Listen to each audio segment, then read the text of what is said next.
Ab galma diidaa jedhamu abbaa qeefii moonaa guddaa nu duubatti argitan kanaati.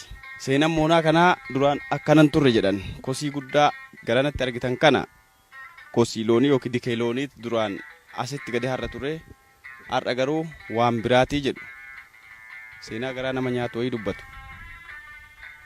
Namni na wajjin argitan kun lekkootu qaaliibanii jedhamu. Qe'een gara harka mirgaa kiyyatti argitan kun qe'ee isaaniiti. Looniin kanaan dura adda dureedhaa jedhan. Har'a hoo? Kosii isaanii durii ilaalte moona isaaniitu ejjitee daawwattee jettee ati addee sodaayyoo achi ejjitin bootta. Duraan amma jiru reelloon sun? Hin jiran. Tokkoon isaa? Tokkosaa amma lafee isaanii miti jechi. Atoo gartee iyyuu baqatam. Isin ati kun amma lafee isaanii gartee gamis foora dhumanii. Kalee akkam ture moonaan kun har'a akkamirra jiru? Moonaan kun hin durii loon guddootti itti gala. Loon moona tana gala durii gara 500 gaa. Guyeessaa faawwicha gargariyaa. Moona tana loon itti gala durii gartee gara loon 400 dame jaa loon itti gala durii. Lafee isaanii amma ta'an jecha atoo gartee bitta atoo waan akkam seetam. Lafee loon keessanii? Ofirraa gadi guurtanii? Yaalaa guuranii. Loon 500 keessaa amma homtuu isinitti rafne? Waanni kuno laal waan acha jaajjasun laal. Moona ballo duri loon itti gala biyya sadii achin naqana. Waan biyya sadeen tokkotti achi keessa jaajja. Wanni dhibiin ammaan tan moonaan tamatiin garte tana garta akkasiin jirtu.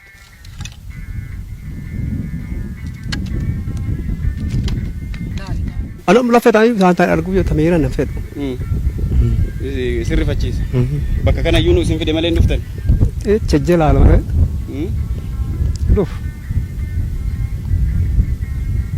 Yoo yaadattanii maantu si dhufu? Booyaa jirtu boo'aa na dhufa. Tuli osoo hin garte pittaatiin waan akkam seete gammadaa dhatte.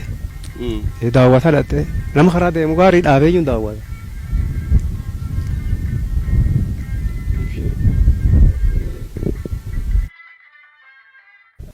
Lafeeleen isaanii laftan kee fulaan jir fulaan teen tana qabi lafeen isaanii fulaan teen dallaat garte kan sun cuf laali fulaan jir amma fulaa hara dambalaan jirti huno goblolii hun cufti lafeelee isaanii hin cufti milaalat laal lafee isaanii laal milaal lafee isaanii laal waanamtu ilti nu gartiiyyuu waan kanaayyuu bakka nu garsiisinaayyuu isaanii arginuuyyuu hin feenu qalbiin nu feetu akka nama irra du'e nu fakkaatti laalme waan isaan fakkaatan walaal mukkan keessa raasaa isaan tan cuf laal.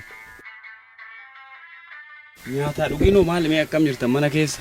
Maal nyaan gara mata maal nyaan waan wayin bitatan hin jirtu waraachinoo nam fixuuf dhumachuuf obsitee feet maal obsitee akkama torbaan tokko akka rafaa bulu wokaan maan taat qisir waallee waan bitattuun hin qabdu qisir bula waan qisiraan bitattu misin qabituu dandeetta.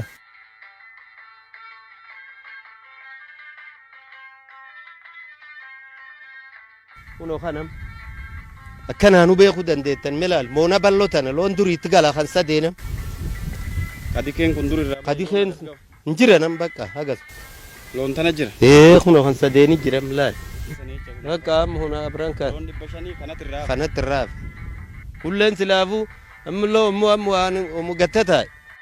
Nami duri horii qaborii dhabe lafeen isaanii tasan gartan tana akka bullin beennu akka hollin beennu yaabii dhibiin itti galle dhibiin jiraatee ittiin gallu. Ilmeen teennaa yooyyuu akka waaq cicichuu akka yabbiloonii kan akka ilmee isaanii kan dhumuu dhoo guyyanne malee waan goonuyyuu lafirraa hin qabnu. Goonuyyuu taanuyyuu hin qabnu.